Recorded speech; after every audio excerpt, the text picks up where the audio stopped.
Hills Like White Elephants by Ernest Hemingway. The hills across the valley of the Ebro were long and white. On this side there was no shade and no trees, and the station was between two lines of rails in the sun. Close against the side of the station there was the warm shadow of the building, and a curtain, made of strings of bamboo beads, hung across the open door into the bar to keep out flies.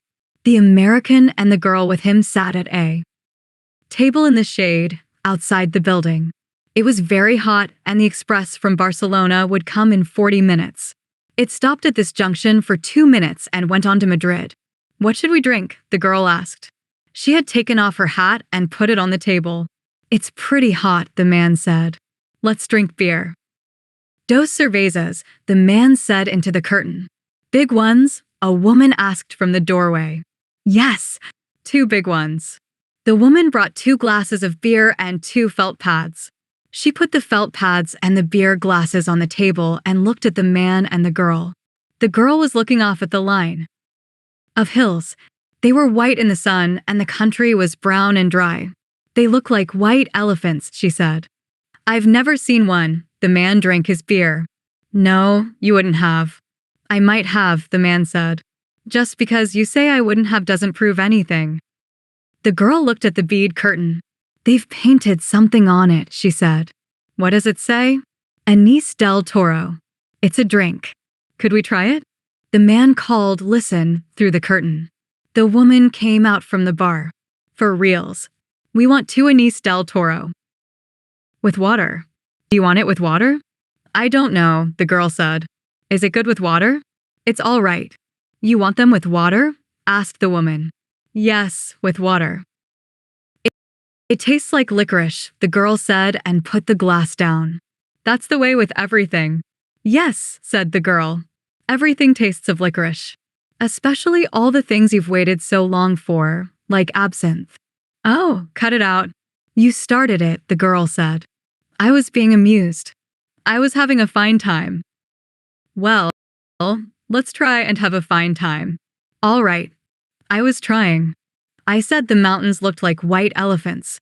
Wasn't that bright?" "That was bright." "I wanted to try this new drink." "That's all we do, isn't it? Look at things and try new drinks." "I guess so."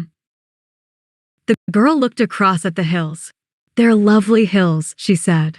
"They don't really look like white elephants. I just meant the coloring of their skin through the trees.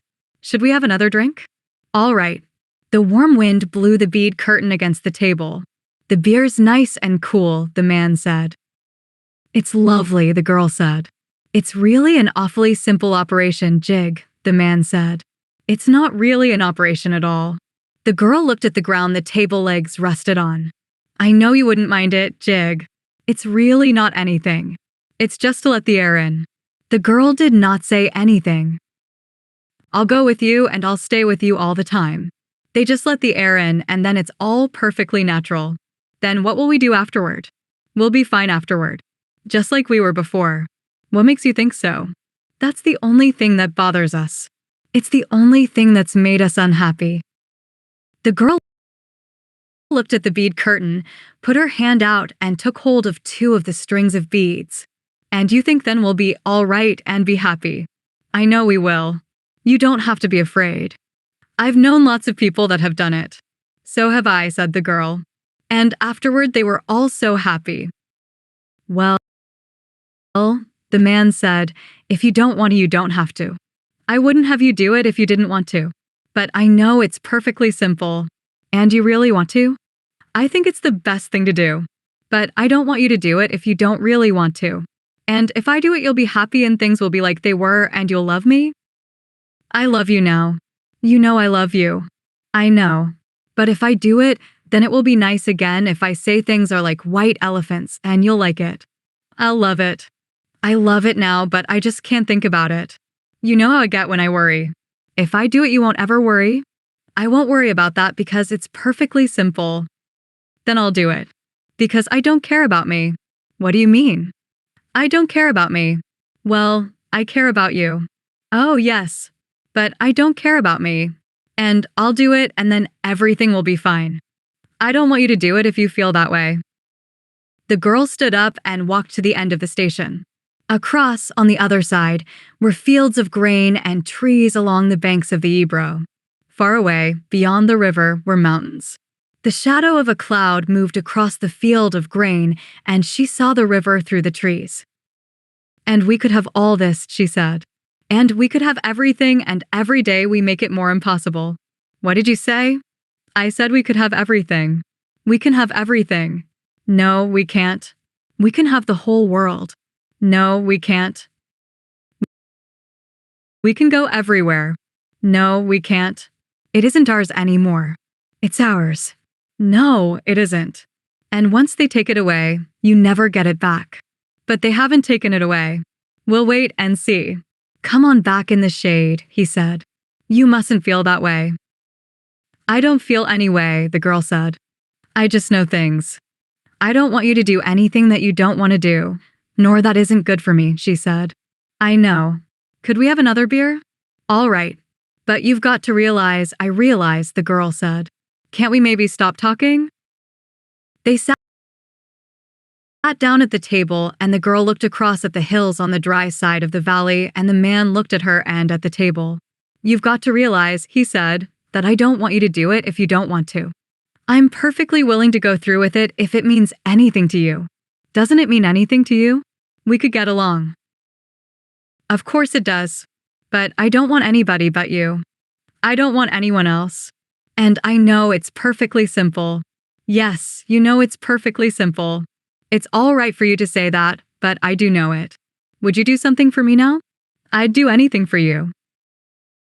"Would you please stop talking?" He did not say anything but looked at the bags against the wall of the station. There were labels on them from all the hotels where they had spent nights. "But I don't want you to," he said. "I don't care anything about it." "I'll scream," the girl said. The woman came out through the curtains with 2 glasses of beer and put them down on the damp felt pads. "The train comes in 5 minutes," she said. "What did she say?" asked the girl. "That the train is coming in 5 minutes. The girl smiled brightly at the woman to thank her. "I'd better take the bags over to the other side of the station," the man said. She smiled at him. "All right.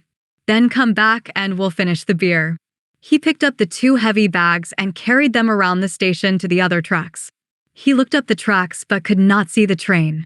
Coming back, he walked through the bar room where people waiting for the train were drinking. He drank an anise at the bar and looked at the people. They were all waiting reasonably for the train. He went out through the bead curtain.